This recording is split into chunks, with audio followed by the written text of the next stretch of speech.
Bismillahirrahmanirrahim. Alhamdulillah wassalatu wassalamu ala Rasulillah wa ala alihi wa sahbihi wa man wala.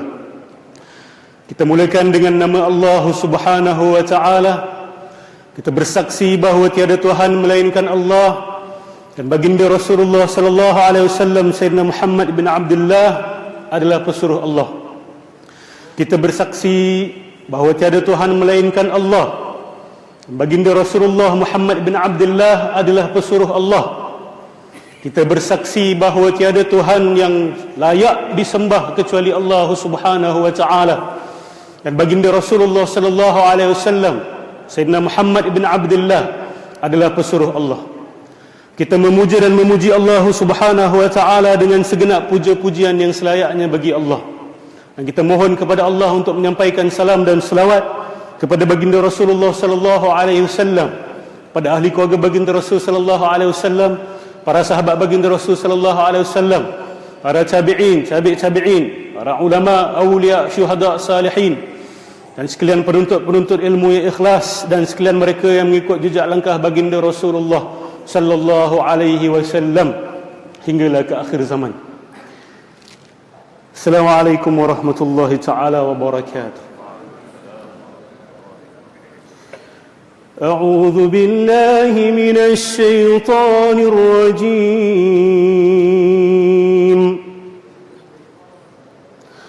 ضرب الله مثلا رجلا فيه شركاء متشاكسون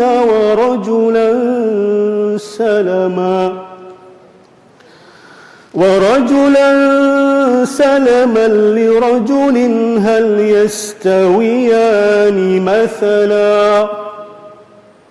الحمد لله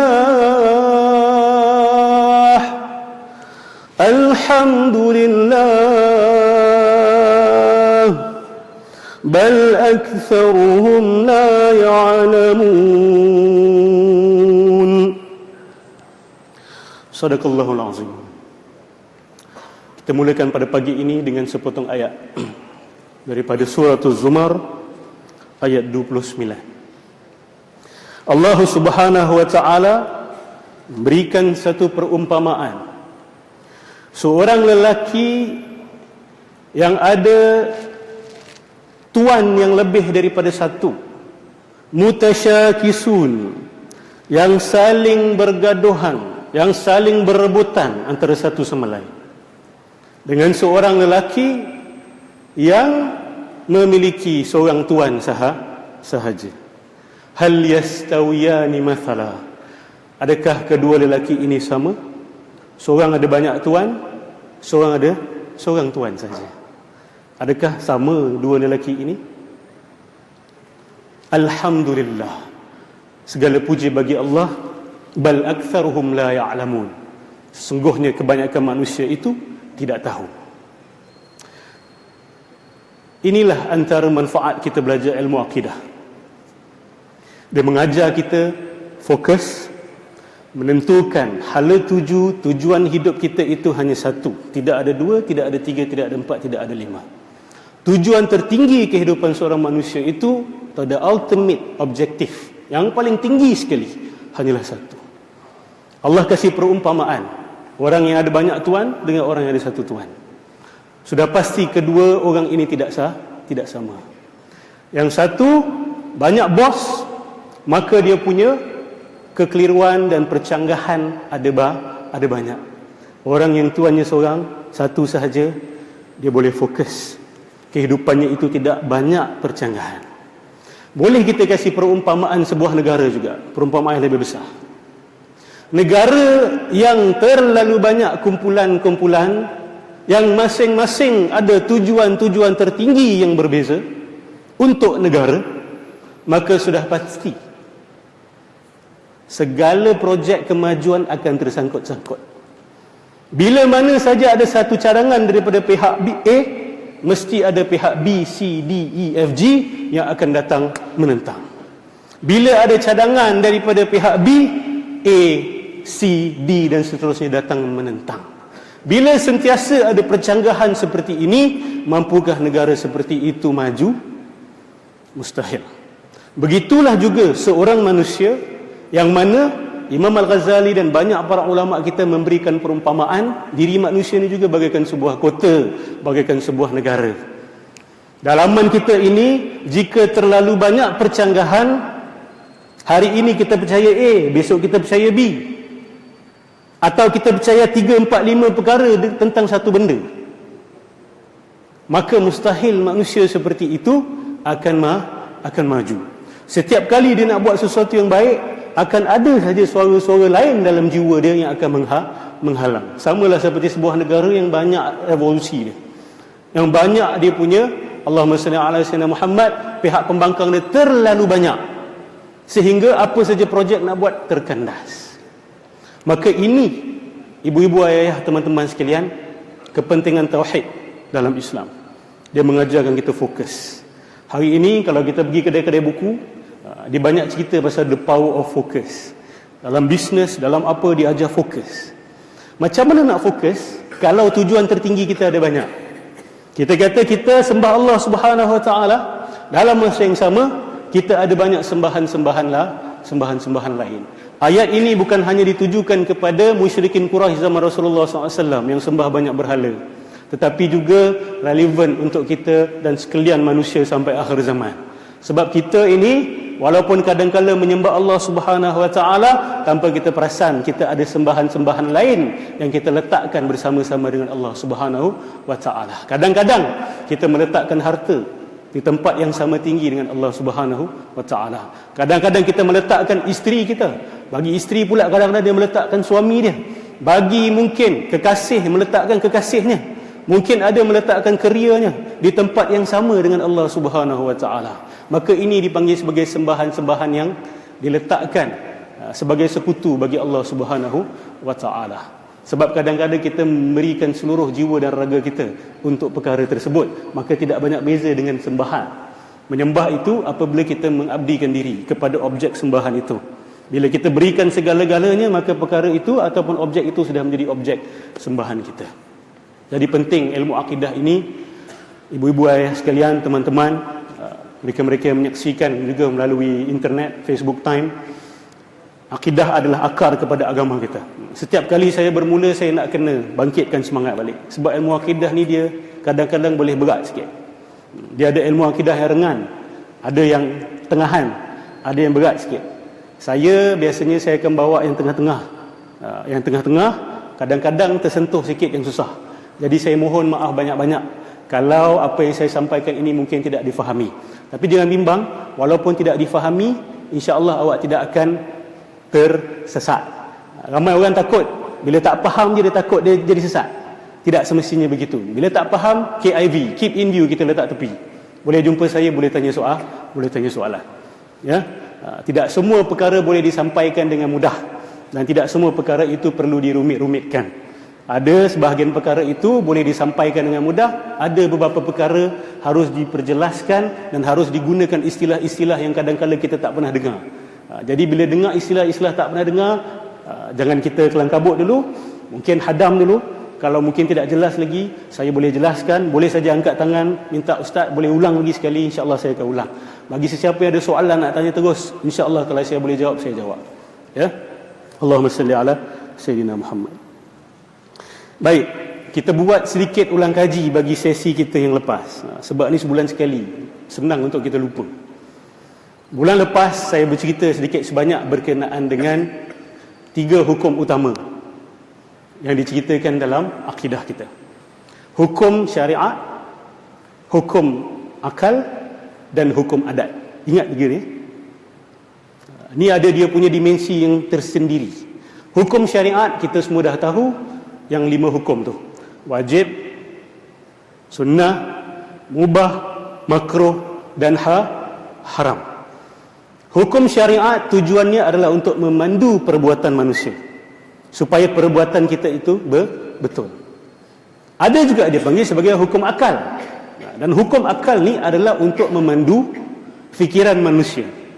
Kalau tidak ada hukum akal, maka manusia akan berfikir secara sembrono, akan berfikir secara huru-hara, maka akan ada banyak percanggahan. Ilmu ini adalah untuk mengurangkan ataupun menghilangkan percanggahan-percanggahan yang banyak dalam jiwa kita. Bila kita hidup tak banyak percanggahan, insya-Allah hidup kita akan lebih lancar. Apa yang kita nak capai akan tercapai dengan lebih mudah. Itu hukum akal. Nanti saya akan jelaskan lagi. Yang ketiga dipanggil sebagai hukum adat. Hukum adat ini adalah undang-undang yang memandu pergerakan alam ini. Contoh, graviti adalah hukum adat. Adat ini panggil adat ni bukan adat resam manusia, tetapi adat resam alam ini. Seperti mana manusia ada kebiasaan, alam ini juga ada kebiasaan. Dan ulama akidah memanggilnya kebiasaan. It is not cause and effect. Dia bukan sebab musabab, tapi dalam bahasa Inggeris dipanggil correlation, keselarian. Maksud dia, setiap kali api itu bertemu dengan kertas akan berlaku kebakaran. Itu adat api. Adat api bila jumpa kertas mesti kertas itu terbakar, ataupun adat kertas itu bila bertemu dengan api ia terbakar. Seperti mana orang Melayu, adat kita bila masuk hari raya saja kita akan buat ketupat, tapi tak semesti buat ketupat. Sama juga bila api bertemu dengan kertas tidak wajib berlaku kebakaran. Bagi siapa yang minat boleh kaji bab quantum physics. Dia bercakap berkenaan dengan the law of indeterminacy, bahawa hukum sabab musabab yang kita nampak secara pasti ini, dia sebenarnya there's no such thing as apa dipanggil tu, determined laws of cause and effect. Tidak ada determined laws. Ini dipanggil law of indeterminacy. Baik, itu hukum adat. Pertama sekali hukum syarak, hukum akal, dan hukum adat. Ini framework yang sangat important, sangat penting. Khususnya bila kita nak mencuburi bidang ilmu, daripada 3 hukum ni saja kita dah boleh pecahkan ilmu syariat, hukum hakam, fiqah, usul fiqah. Masuk hukum akal ini termasuklah ilmu logik, matematik. Hukum adat masuk fizik, termasuk ilmu kimia. Ini framework yang sangat penting. Bagus untuk lecturer-lecturer universiti ke, boleh guna rangka fikir ni sebagai satu peta ilmu Islam. Dia keluar daripada 3 benda ni: hukum syarak, hukum akal, dan hukum adat. Saya tak nak cerita hukum syarak, itu bab fiqah. Dan saya juga tak nak cerita bab hukum adat banyak sangat, sebab itu ilmu sains. Kita nak cerita ilmu ataupun yang dipanggil sebagai hukum akal. Hukum akal pula terpecah kepada 3. Tadi 3, hukum akal terpecah kepada 3. Kenapa penting, ibu-ibu ayah sekalian? Dengan hukum akal ini, kita akan lihat dalam kitab akidah, dia akan gunakan ketiga-tiga hukum ini. Sama macam kitab fiqah, dia akan guna 5 hukum kan? Dalam kitab-kitab akidah dia akan bagi 3 hukum. Apa yang wajib bagi Allah, apa yang wajib bagi para rasul, para nabi, apa yang wajib bagi beberapa perkara dalam akidah kita, apa yang mustahil, dan apa yang boleh. Ini 3 perkara ni. Betul tak? Kenapa Allah wujud? Sebab dia kata mustahil Allah Subhanahu Wa Taala itu tidak wujud. Wajib bagi Allah Subhanahu Wa Taala itu bersifat wujud. Jadi 3 hukum ini. Hukum akal ada 3. Saya pecahkan lagi sekali. Hukum wajib, hukum mustahil, dan hukum jawaz ataupun mungkin, boleh. Ini 3 hukum ni sebagai kita punya pemandu bila kita belajar akidah. Contoh, apakah sifat yang mustahil bagi para nabi? Bodoh, contoh. Sebab tu salah satu sifat yang wajib bagi para nabi adalah fatana. Dia kena bijaksana. Mustahil orang yang bodoh itu menjadi nabi. Sidq, jujur. Sifat yang wajib bagi para nabi adalah jujur. Maka sifat yang mustahil baginya adalah nabi itu penipu. Ada juga sifat yang boleh ada pada nabi dan boleh tidak ada bagi para nabi. Contoh, kulit sawo matang. Boleh saja nabi berkulit sawo matang, ataupun berkulit putih, ataupun berkulit hitam. Ini sifat yang boleh ada, boleh tak ada. Dan ada juga sifat yang wajib.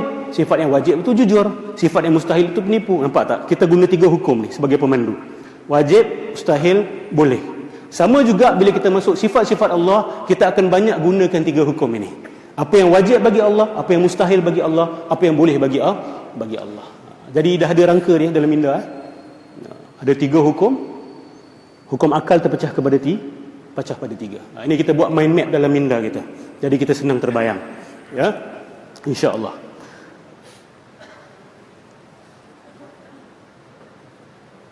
Bila kita sebut tentang hukum akal ni, dia boleh berubah ataupun tidak. Ini perbincangan besar antara para ulama. Hari ini kita hidup dalam sebuah zaman, kenapa saya buka topik-topik ni? Sebab isu-isu ni dia dah keluar. Hari itu saya terbaca dalam Malay Mail Online, ada beberapa artikel yang Allahumma salli ala sayyidina Muhammad menunjukkan secara jelas penulisnya itu walaupun orang Islam, tetapi asas akidahnya itu sangat lari dengan apa yang telah diajarkan kepada kita daripada Al-Quran dan Sunnah, dan apa yang telah digarap oleh para ulama kita. Jadi isu-isu ni dah masuk. Contohnya, hari ini kita hidup dalam sebuah era dipanggil sebagai era pasca modernisme ataupun postmodernis. Alhamdulillah, untung kita di sini dah pernah dengar istilah ini. Ada yang kat luar mungkin tak pernah dengar. Orang masjid kena dengar dulu. Saya berpendirian, orang masjid selalu kena tahu sebelum orang luar tahu. Dalam bidang ilmu, dalam bidang kerja, dalam bidang apa sekalipun, teknik-teknik terbaik, ilmu-ilmu terbaru, cabaran-cabaran terbaru mesti diketahui oleh orang masjid dulu.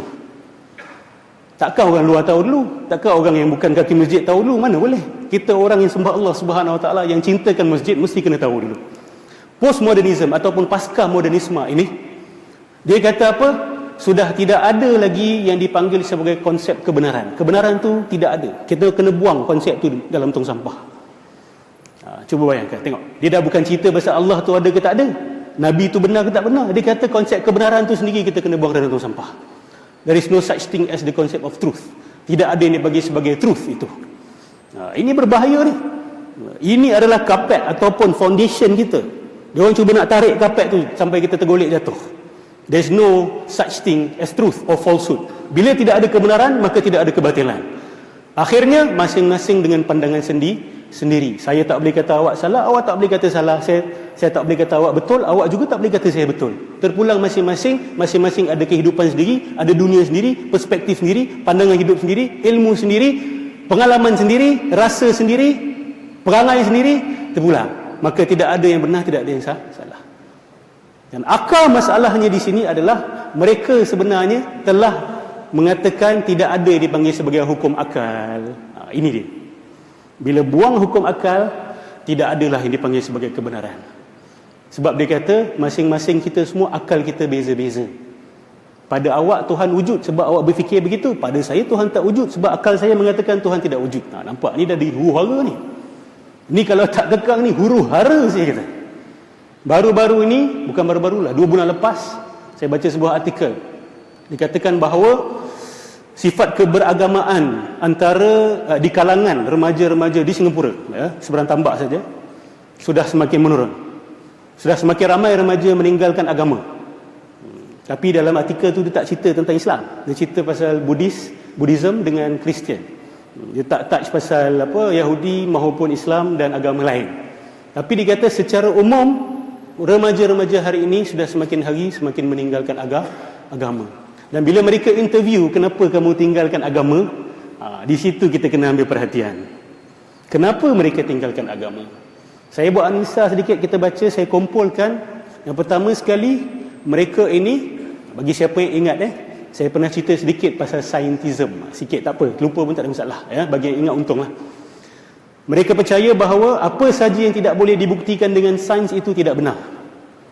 Maka Tuhan itu tidak boleh kita bawa masuk dalam kita punya makmal. Tak boleh nak test Tuhan. Tak boleh nak letak Tuhan dekat bawah mikroskop atau tengok Tuhan dengan teleskop. Maka Tuhan itu tidak benar. Ini panggil scientism. Satu akidah, ini akidah ni. Apa saja yang tidak boleh dibuktikan dengan sains maka tidak benar. Ini satu masalah. Nombor 2, apa remaja ni kata, dia datang dari universiti NUS Singapore, dia kata saya boleh tahu apa yang benar dan apa yang salah tanpa panduan agama. Maka kenapa perlunya saya kepada agama, sedangkan saya boleh mencapai rumusan baiknya sesuatu perkara itu atau tidak baiknya sesuatu perkara itu hanya dengan akal saya. Jadi what is the need for prophets? What is the need for religion? Apa perlu saya kepada para nabi? Apa perlu saya kepada agama? Apa perlu saya kepada Tuhan? Ni soalan-soalan orang ni. Ada orang jenis tak nak tanya orang tua mereka. Sebab pada mereka, orang tua mereka tak boleh jawab ataupun tak nak ambil kisah. Akhirnya terlepas iman mereka tentang kewujudan Tuhan, secara perlahan-lahan hilang terus. Saya takut sebab saya tengok dekat dalam artikel tu tak ada Islam. Tak ada tentang orang Islam. Saya terfikir, kenapa tak ada Kemungkinan besar orang Islam kita ni jenis bila akidah dah goyang, dia simpan, dia tak cakap dengan orang. Itu lagi bahaya. Lebih baik cakap kan. Kalau ada syak wasangka, ragu tentang akidah, lebih baik cakap daripada simpan dalam hati, tak tanya orang, tak cari ilmu, akhirnya pelan-pelan terlepas. Dekat depan mak bapak dia berlakon berlakon solat, berlakon puasa, bila hari raya nampak macam dia sambut hari raya, tapi dekat dalam dah tak percaya lagi dah. Ramai dah seperti itu hari ini. Percayalah, saya mengajar dalam bidang ni, saya banyak interview orang dan banyak remaja tanya soalan kepada saya tentang ini. Banyak sebenarnya sudah goyang akidahnya. Jadi kita nak kena buat sesuatu, kena mula dengan orang masjid dulu. Orang masjid nak kena siap sedia. Kalau paling tidak pernah dengar lah hujah mereka. Paling dengar, pernah dengar lah, cukup lah. Boleh jawab, tak boleh jawab, itu kita cerita nanti. Yang wajibnya kena tahu cabaran-cabaran zaman ini. Bahkan kalau kita baca kitab Ihya Ulumuddin, dalam kitab ilmu, dalam bab ilmu, Imam Ghazali kata boleh jadi fardu ain bagi seorang manusia itu bila dia hidup dalam sebuah zaman di mana dia diberikan cabaran-cabaran akidah yang pelik-pelik, menjadi fardu ain bagi dia untuk tahu, supaya dia boleh vaksin diri dia. Vaccination. Sebelum penyakit datang, dah vaksin dulu. Jangan tunggu sampai penyakit datang baru kelang kabut. Sikap orang kita, penyakit dah sampai baru nak cari, ustaz macam mana nak lawan etis ni ustaz, macam nak lawan orang yang percaya pada pasca modernisme, baru nak kelang kabut. Tak. Imam Ghazali kata boleh jadi fardu ain. Dan pada saya zaman kita zaman seperti itu. Kita hidup dalam sebuah zaman cabaran-cabaran akidah ni bersepah. Setiap hari ada teori baru. Dikatakan di barat itu setiap satu hari lebih daripada 20 gerakan-gerakan agama baru yang keluar. Setiap satu hari lebih 20 gerakan agama, kalau tak silap saya. Cuba bayangkan, setiap hari ada saja orang yang merapu buat agama sendiri, lepas tu buat gerakan sendiri. Ini satu hari, setahun dah berapa banyak. Kadang-kadang kita memang tak boleh lah nak handle semua, tapi kita ambil yang induk-induk sahaja, akar-akarnya, pemikiran-pemikiran utamanya. Itu yang paling penting. Baik, kita kembali cerita berkenaan dengan hukum, tiga hukum ini. Mereka nak buang hukum akal. Mereka kata tidak ada yang dia panggil hukum akal. Memang benar, akal manusia berbeza-beza, tetapi ada juga di sana persamaan di antara akal semua manusia. Kita tak boleh kata akal kita berbeza semuanya. Ada titik temu. Manusia ni berbeza macam mana pun mesti ada titik temu. Sebab kalau akal kita semua berbeza 100%, maka tidak ada nilai untuk kita panggil istilah dan kita gunakan istilah akal itu. Akal ni dalam bahasa Arab bermaksud aqala. Aqala ni, kalau kita tahu orang Arab ni, dia pakai egal dekat kepala dia. Pernah dengar egal? Egal tu daripada ain qaf lam, aqal.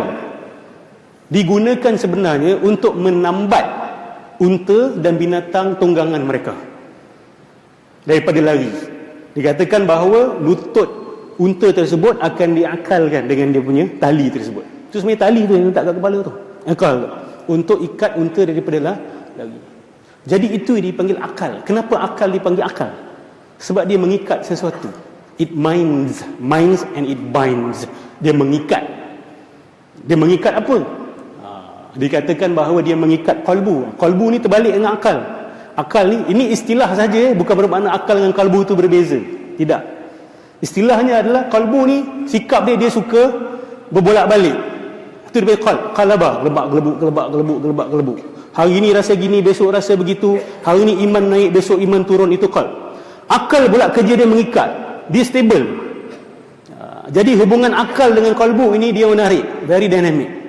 Akal ni dia mengikat, kalbu ini dia berbolak-balik selalu.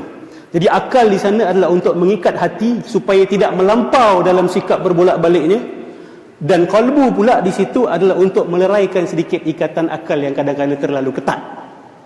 Yang kadang-kadang terlalu ketat. Jadi mereka kata tidak ada dia bagi sebagai hukum akal. Kita ambil contoh.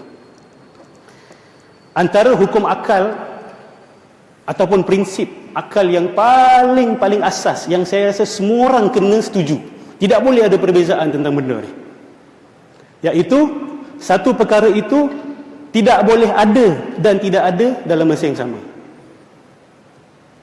Setuju tak? Ada yang tak setuju di sini? Sesuatu itu tidak boleh ada dan tidak ada dalam masa yang sama. Awak ni Islam ke bukan Islam ke, etis ke bukan etis ke, awak wajib percaya benda yang sama. Sesuatu benda itu tidak boleh tidak ada dan ada dalam masa yang sama. Ini adalah yang dipanggil sebagai mustahil aklan. Dia mustahil dari segi akal. Sesuatu benda itu tidak boleh ada dan tidak ada dalam masa yang sama. Jadi ini adalah satu titik temu, nampak tak? Jadi silap besar mereka bila mereka katakan bahawa akal semuanya berbeza. Tidak. Akal kita ni ada titik temu. Dan yang ada titik temu ini kita harus pelihara dan jaga betul-betul. Sebab kalau semuanya berubah, semuanya bertukar, maka tidak akan boleh ada yang dipanggil sebagai proses berfikir. Saya harap boleh dapat ya. Ada soalan sebelum tu? Sebelum kita teruskan? Okey. Ya.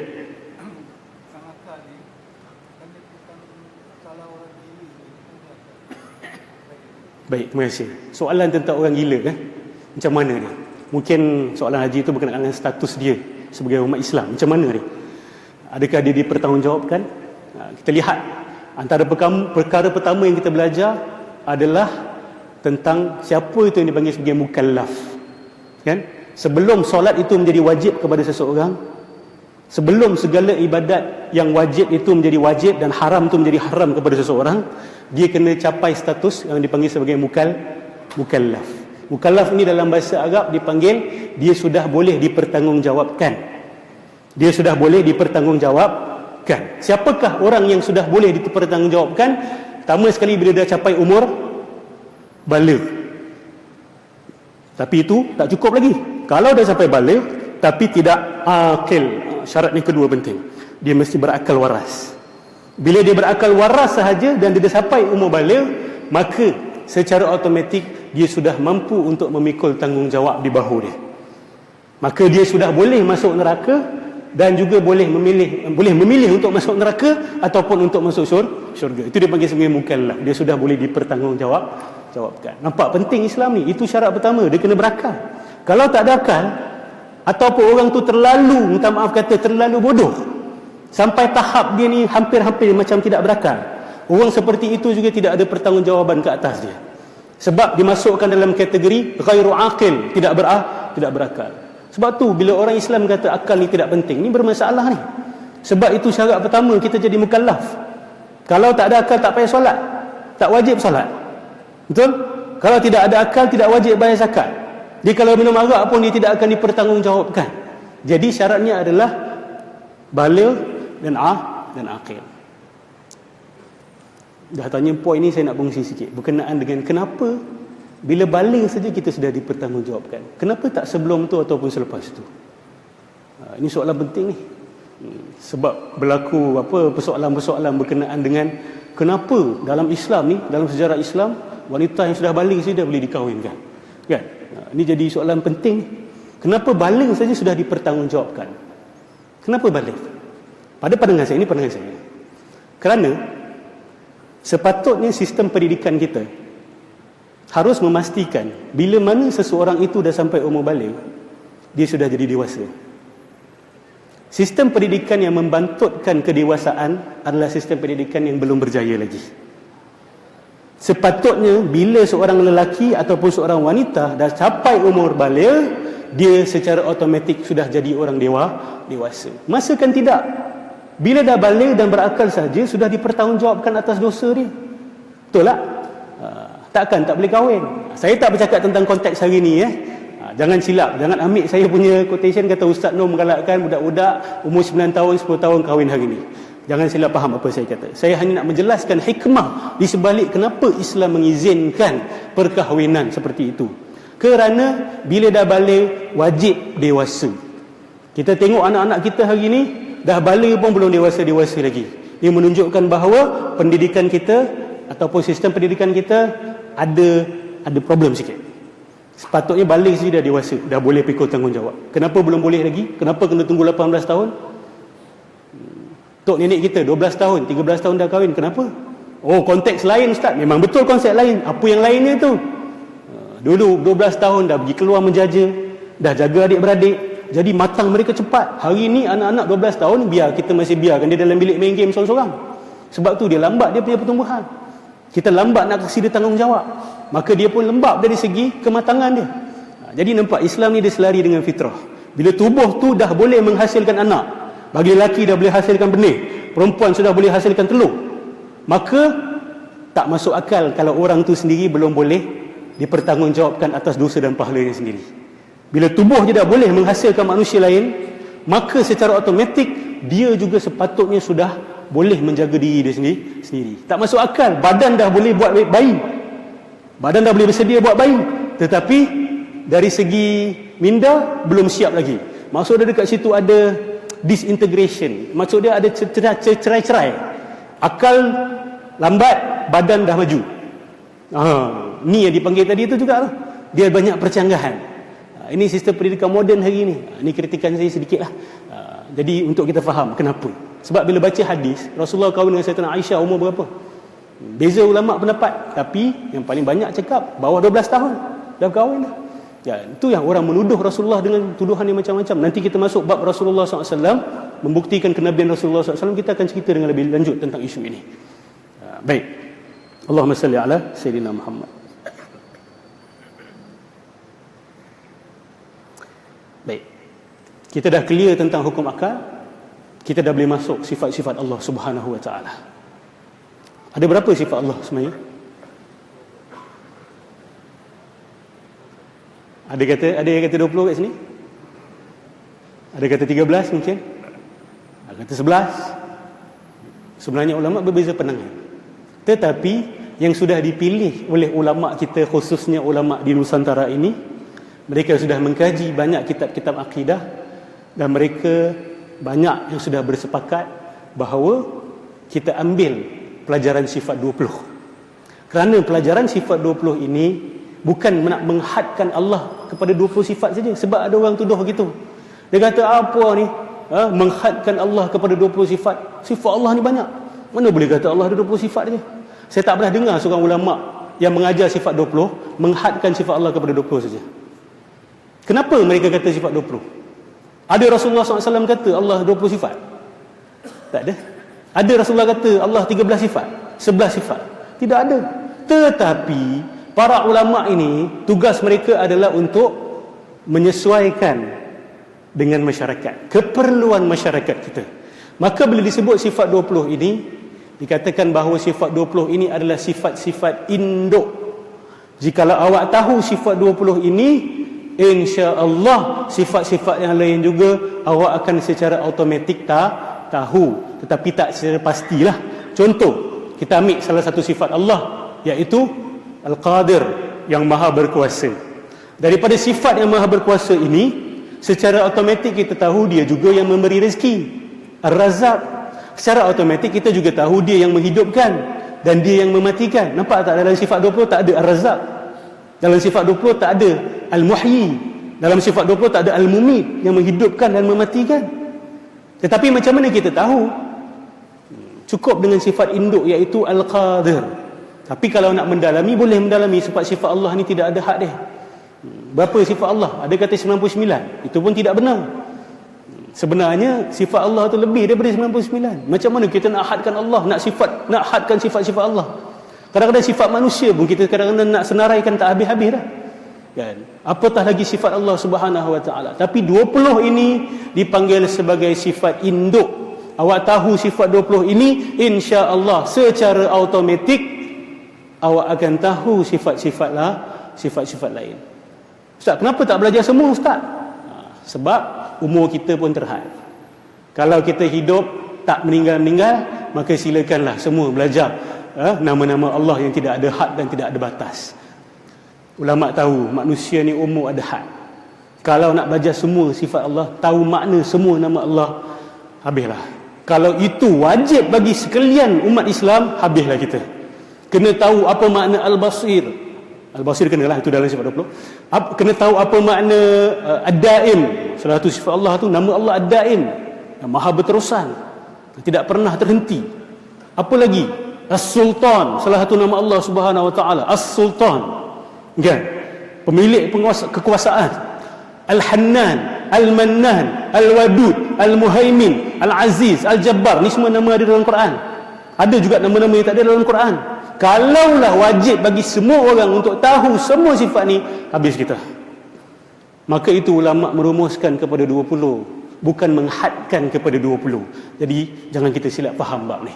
Ya, ini adalah teaching tools.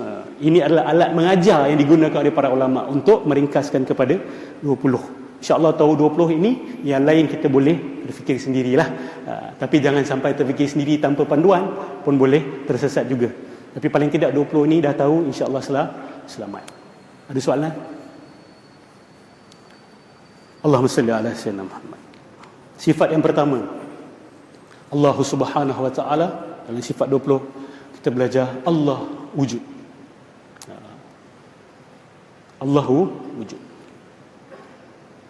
Bila kita cerita bahawa Allah Subhanahu wa ta'ala wujud ini, ada dua jenis bukti yang diceritakan oleh para ulama.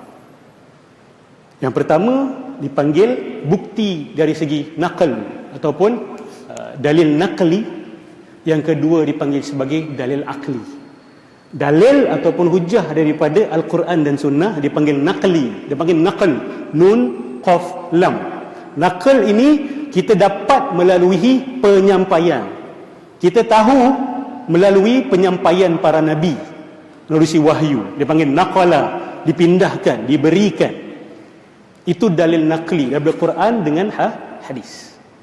Yang kedua dipanggil sebagai dalil akli, iaitu dalil dengan penghujahan akal. Ada sebahagian orang ataupun sebahagian ulama, dia memasukkan kategori yang ketiga, dia panggil sebagai dalil fitri, fitrah. Dia kata manusia ni tahu tentang kewujudan Tuhan tanpa perlu Tuhan beritahu menerusi para nabi, mahupun tanpa melalui proses pemikiran. Manusia dah tahu tentang kewujudan Tuhan, tak payah nak fikir-fikir dah. Dia fitrah dalam jiwa setiap manusia. Itu dipanggil sebagai dalil fitri. Dia lebih sesuai sebenarnya untuk masuk dalam kategori kedua, dia dalil akli juga. Sebab itu secara manusia tahu secara akal. Fitrah ini boleh termasuk dalam akal manusia juga. Secara akali kita tahu bahawa Allah Subhanahu wa ta'ala itu wujud. Jadi kita tak payah tengok kepada tiga kategori, cukuplah kita guna dua kategori ini, iaitu dalil nakli dan dalil akli. Dalil fitrah itu kita masukkan dalam kategori dalil akli. Apakah dalil dalam Al-Quran yang mengatakan Allah Subhanahu wa ta'ala itu wujud? Kalau kita lihat, tidak ada dalil secara direct. Sebab benda tu dianggap sebagai terlalu mudah, tak perlu nak berhujah banyak-banyak. Ya? Allah tak ada kata aku wujud. Dia tak cakap macam itu. Dia terus masuk. Ada syak lagi ke tentang aku, dia kata afillahi syak fatirus samawati wal ard. Adakah syak lagi tentang wujudan Tuhan? Allah tidak memberikan hujah-hujah kenapa Tuhan itu wujud secara jelas. Yang jelas ni Allah cabar kita. Apa lagi yang syak lagi ni? Dia kata, what's wrong with your mind? Apa masalah dengan akal kamu sampai kamu ni nak kena buktikan kewujudan aku lagi? Kalau kita buka syair Allahumma salli ala sayyidina Muhammad, Imam Ibn Athaillah Sakandari, dia tanya soalan. Dia kata, ya Allah, bilakah kamu hilang sampai aku kena buktikan kewujudan kamu? Bilakah kamu tidak ada sampai kami perlu nak buktikan kewujudan? Ini dia tegur orang-orang yang sibuk sangat nak minta dalil kewujudan Tuhan. Bila Allah hilang? Bila tanda-tanda Allah itu hilang sampai kita nak kena buktikan kewujudan dia? Itu zaman Ibn Athaillah Sakandari. Zaman kita lagi huru-hara, benda yang jelas pun nak kena dijelaskan lagi. Sebab fitrah hari ini bukan rosak. Saya percaya fitrah manusia tidak boleh rosak. La tabdila li khalqillah. Tetapi fitrah itu boleh ditekan. Fitrah itu boleh ditindas. Hari ini fitrah ada, tetapi fitrah sudah ditindas. Contoh, hari ini sudah ramai golongan-golongan yang menyokong perkahwinan sesama jenis. Kalau 30 tahun, 40 tahun, 50 tahun atau 100 tahun lepas, benda ni tak terlintas pun lah dekat fikiran orang. Betul? Hanya golongan kecil sajalah yang kita kata fitrahnya itu sudah tertindas. Dia oppress. Pada pandangan saya, orang yang menyokong gerakan-gerakan seperti ini, dia tertindas. Dia punya akal dan jiwa dia tertindas dengan ilmu-ilmu palsu dan cara berfikir yang salah. Akhirnya dia buat rumusan, manusia, lelaki boleh kahwin lelaki, perempuan boleh kahwin perempuan, bahkan nak kahwin dengan binatang pun tak ada masalah. Sebab fitrahnya ada tetapi ditindas, bukan fitrah tidak ada. Maka hari ini manusia ada fitrah. Kalau kita bincang dengan dia, kalau kita jelaskan dia hujah-hujah tentang kebenaran Islam, dia akan boleh terima. Tetapi dia ditindas. Kebenaran tu nak keluar, ditekan. Bila percaya Tuhan wujud saja dianggap sebagai, kamu ni kuno lah percaya Tuhan wujud. Kan, ni zaman abad ke-21, mana ada orang percaya Tuhan wujud lagi? Ni abad ke-21, mana ada orang percaya agama lagi? Dia pun jadi malu.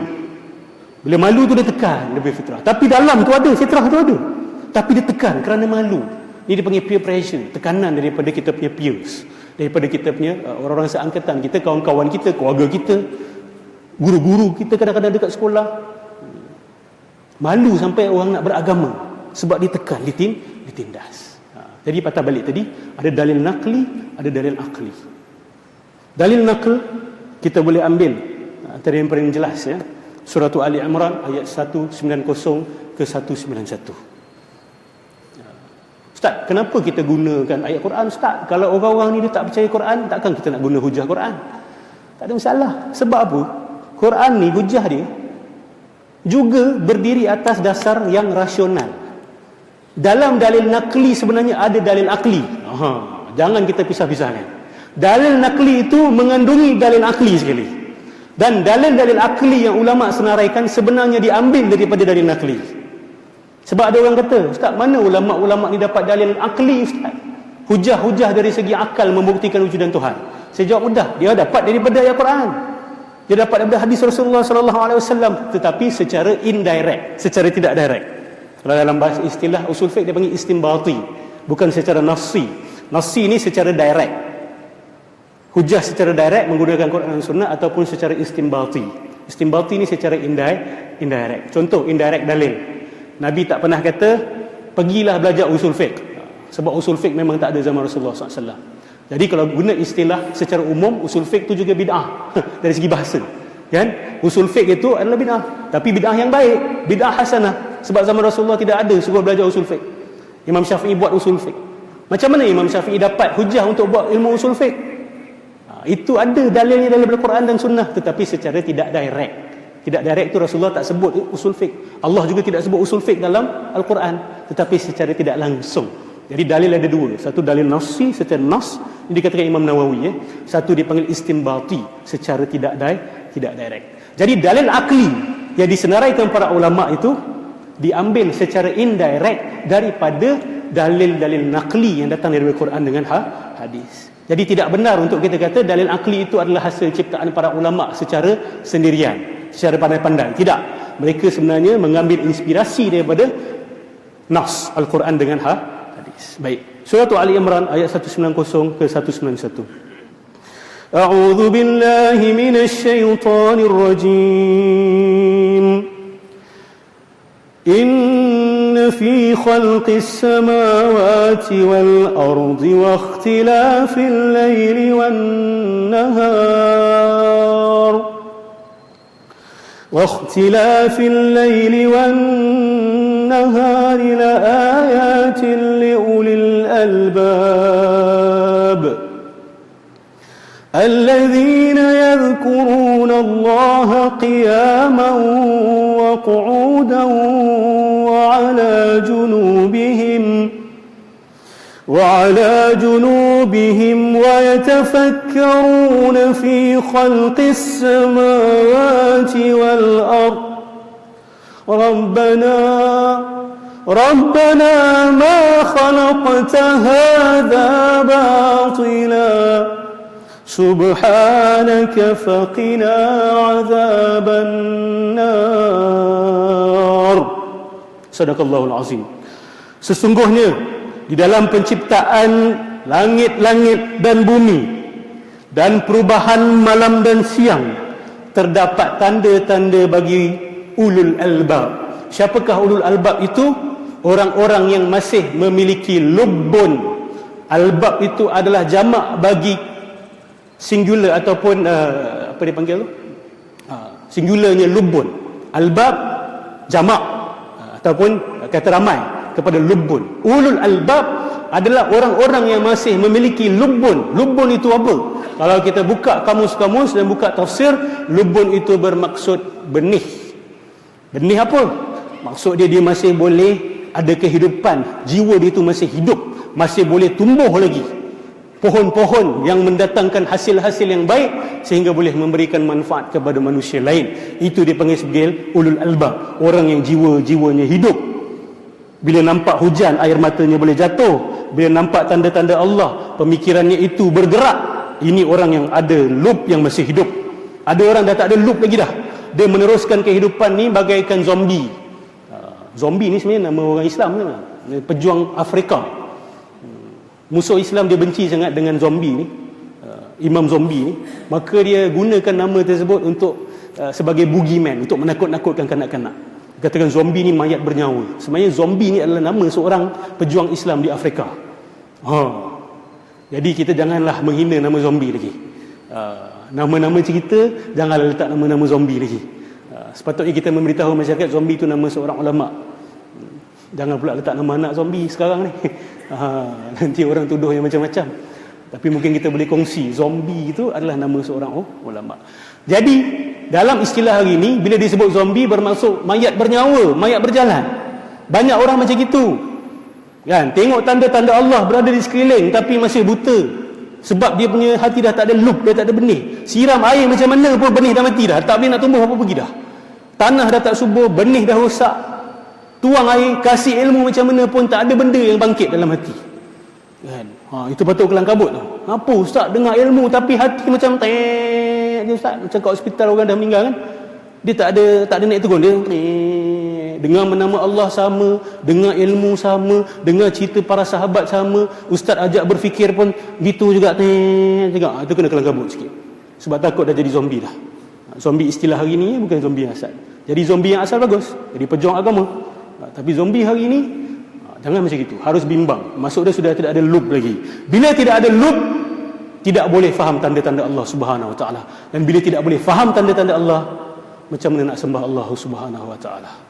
Sebab tu Allah kata dalam penciptaan langit-langit dan bumi, Allah sebut langit-langit samawat wal ard wa ikhtilafil laili wan nahar, dan perubahan malam dan siang, terdapat tanda bukan bagi semua orang, tetapi tanda bagi orang yang ada lub, yang akalnya masih sihat, jiwa dia masih hidup, yang masih hijau. Tak kira umur, hijau ni tak kira umur. Ada umur 20 tahun dah kering dah. Ada umur 80 tahun, jiwa masih hijau, segar, semangat untuk hidupnya masih besar. Ini bukan ditentukan oleh umur. Kemudian kita sambung. Siapakah ulul albab itu? Allah jelaskan. Yang masih hidup hatinya. Alladzina yadhkurunallaha qiyaman wa qu'udan. Yang ingat kepada Allah dalam keadaan dia berdiri maupun duduk, wa ala junubihim, dan dalam keadaan dia pada lambungnya. Maksud dia bila dia baring pun dia ingat Allah Subhanahu Wa Taala. Kita tu dulu zaman mabuk-mabuk cinta, berdiri ingat kekasih, duduk ingat kekasih, baring pun ingat kekasih, makan ingat kekasih, mandi tak basah kan, pergi toilet pun tak keluar-keluar kan. Ustaz saya kata mandi tak basah, buang air tak keluar. Ini orang yang mabuk cinta. Minda dia sudah terkhusus kepada satu perkara, dia dah tak boleh buat benda lain lah. Jadi kalau kita baca ayat ni, kita boleh faham apa maksud tu. Diri ingat Allah, duduk ingat Allah, baring ingat Allah, tak boleh nak lupa Allah. Sebab apa? Hidup hati dia. Semua benda dia nampak, dia teringat Allah. Nampak pokok ingat Allah, nampak kucing ingat Allah, nampak matahari ingat Allah, nampak hujan ingat Allah, nampak burung terbang ingat Allah. Tak boleh nak lupa. Sebab dia sudah terpesona. Ni orang yang jenis terpesona. Orang yang sangat bahagia. Nak tahu kebahagiaan orang-orang macam ini. Orang luar nampak macam orang gila, tapi orang macam ini dalam hatinya ada taman. Dalam hatinya ada taman yang sangat indah. Sangat bahagia orang seperti ini. Tapi kadang-kadang dia boleh duduk dan menangis. Kita ingat dia sedih. Bukan menangis apa? Menangis sebab terlalu terharu dengan kasih sayang Allah Subhanahu Wa Taala. Semua benda dia lihat, dia terlihat kasih sayang Allah. Nampak manusia pun terlihat kehebatan Allah. Semuanya. Ini duduk ingat Allah, diri ingat Allah, baring ingat Allah, Allah. Kalau dapat benda ni, itu rezeki yang sangat besar. Kita doa pada Allah, kita diberikan rezeki ini. Tak ada lagi kesedihan lah lepas ni. La khaufun alaihim wa lahum yahzanun. Sesiapa yang ingat Allah sentiasa, nak sedih macam mana? Nak stres macam mana? Nak depression macam mana? Nak kata hidup saya tak ada makna lah. Dah tak ada lagi ruang dah. Sebab Allah. Hatinya Allah, Allah, Allah, Allah. Allazina yadhkuruna Allah qiyaman wa qu'udan wa 'ala junubihim. Tapi tak cukup dengan ingat, ada satu lagi syarat. Wa yatafakkaruna fi khalqis samawati wal ard. Dan mereka ini berfikir tentang penciptaan langit dengan bumi. Nampak tak? Maksud dia, Allah suruh kita masuk bidang kosmologi.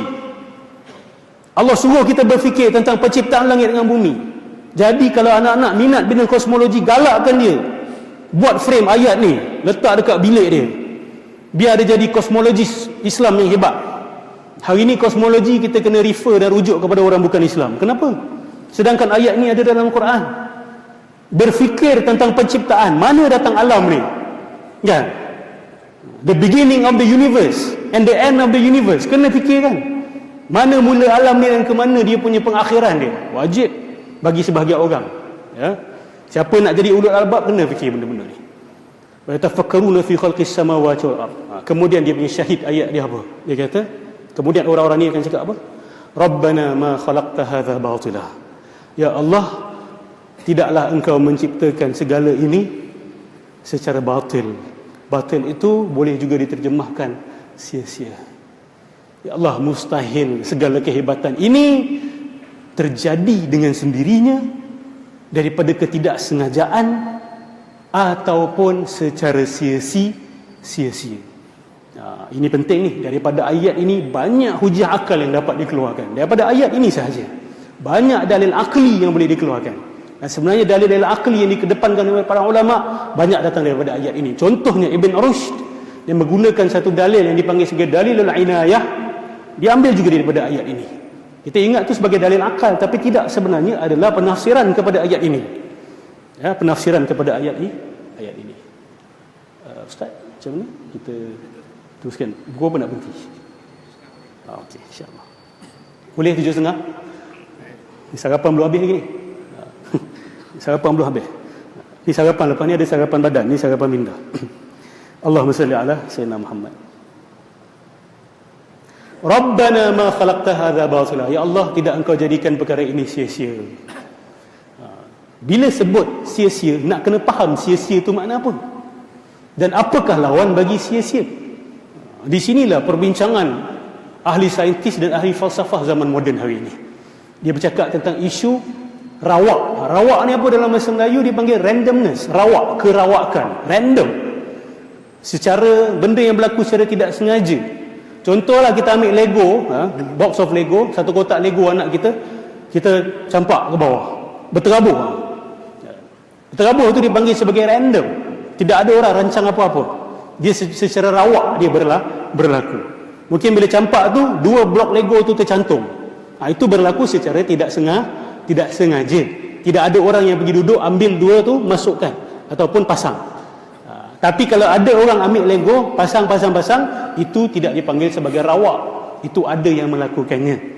Maka di sini konsep besar dalam ilmu falsafah, ilmu sains hari ini, konsep randomness, kerawakan, keluar daripada ayat ni. Nak tulis pasal ayat ni, tak habis dah. Ini ayat induk berkenaan dengan penciptaan langit dengan bumi dan kewujudan Allah Subhanahu wa taala. Subhanaka faqina azaban nar. Maha suci engkau ya Allah, maka lindungilah kami dan jauhkanlah kami daripada azab api neraka. Nampak? Dia terus kaitkan dengan berdoa supaya dijauhkan azab api neraka. Itu ada rahsia. InsyaAllah ada waktu kita cerita. Kemudian satu lagi ayat suratul Jathiyah, surah nombor 45 ayat ke-13. وَسَخَّرَ لَكُم مَّا فِي السَّمَاوَاتِ وَمَا فِي الْأَرْضِ جَمِيعًا مِّنْهُ إِنَّ فِي ذَلِكَ لَآيَاتٍ لِقَوْمٍ يَتَفَكَّرُونَ. Allah Subhanahu wa taala berfirman, وَسَخَّرَ لَكُم مَّا فِي السَّمَاوَاتِ وَالْأَرْضِ. Allah Subhanahu wa taala telah menundukkan, sakhara, menundukkan untuk penggunaan siapa? Untuk penggunaan manusia. Allah telah menundukkan segala apa yang berada di langit dan di bumi ini adalah untuk manusia.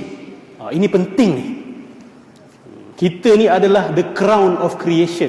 Kita ni adalah makhluk ciptaan yang paling penting sebenarnya di alam ini. Taklah kata lebih penting dari malaikat dan sebagainya, itu cerita lain lah. Di alam ini kita yang paling important sekali. Di alam fizikal ini. Segala Allah cipta matahari, bulan untuk kita. Betul ke ada bukti ni? Betul ke jarak antara matahari dengan bumi, jarak antara planet Jupiter dengan bumi, betul ke jarak ini ditentukan begitu supaya manusia ini dapat hidup di atas muka bumi ini? Allah kata apa? Ditundukkan segala apa yang berada di langit dan di bumi untuk kamu. Allah kata lakum, for you, lakum fis samawati wa ma fil ardi jami'an min. Inna fi dhalika, maaf, ada minhu di situ Ustaz. Ada perkataan minhu. Saya tak ada kan? Jami'a. Mana boleh termasuk? Surah Jasiyah ayat 13. Boleh periksakan tak Ustaz? Jasiyah ayat 13. Sebab saya copy paste ayat ni daripada website, takut terpaste benda lain. Wasakhkhara lakum ma fis samawati wa ma fil ardi jami'a.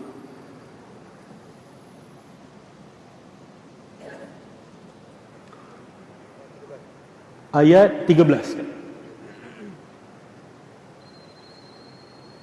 Ada minhu wa sakhkhara lakum ma fis samawati wa ma fil ardi jami'an minhu inna fi dhalika laayatin liqaumin yatafakkarun. Jazakallah. Baik.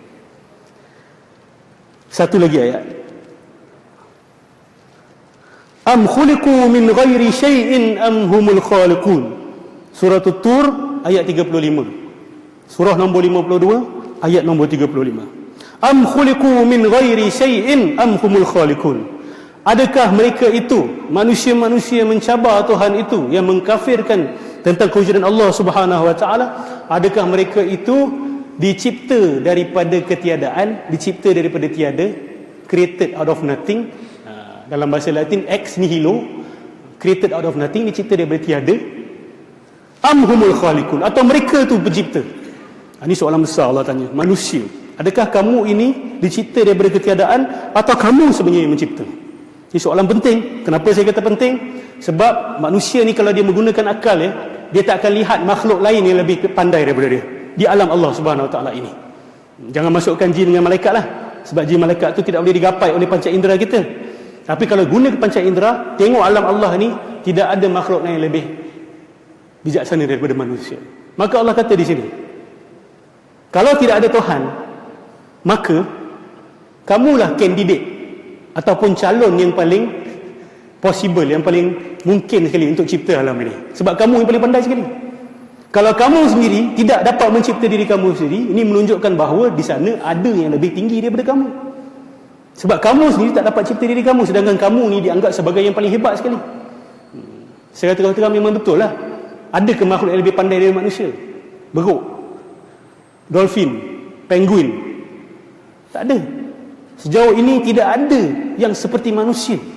Walaupun para saintis-saintis bukan Islam ini, yang ateis ini nak cuba buktikan bahawa ada makhluk yang lebih pandai, tapi sampai hari ini mereka tak dapat nak buktikan.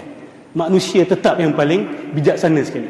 Kalau manusia sendiri tidak mencipta diri dia sendiri dan tidak mencipta alam, maka sudah tentu alam ni tidak boleh datang dengan sendirinya. Sebab manusia yang hebat-hebat itu juga ada permulaan. Ini dalil akli yang kita dapat daripada dalil nakli. Tapi nanti insya-Allah kita akan cerita tentang dalil nakli, insya-Allah mungkin di minggu hadapan. Ini nak cerita sikit dalil nakli Apa lagi?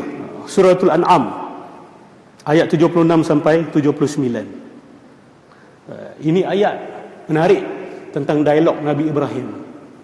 Nabi Ibrahim hidup dalam sebuah masyarakat yang sembah bintang-bintang. Dia orang ni percaya betul dengan astrologi.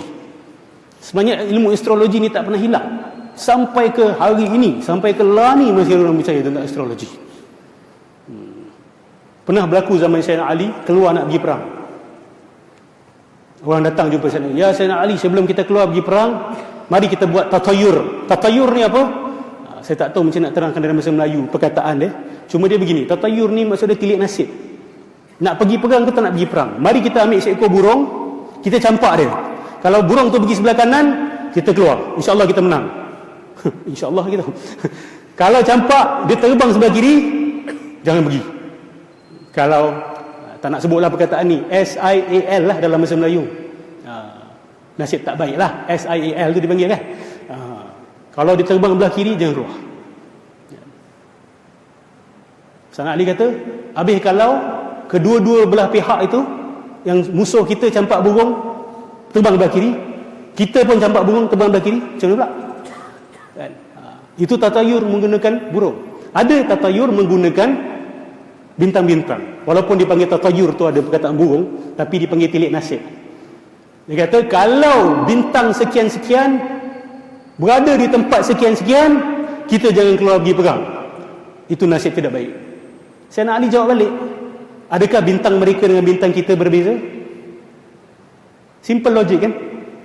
Bintang yang kita tengok tu adalah bintang yang sama musuh kita tengok. Jadi kamu boleh kata kalau bintang ni di tempat yang tertentu, kita akan kalah dengan musuh tu. Habis macam mana dia pula menang? Sebab bintang tu di tempat yang sama bagi dia juga.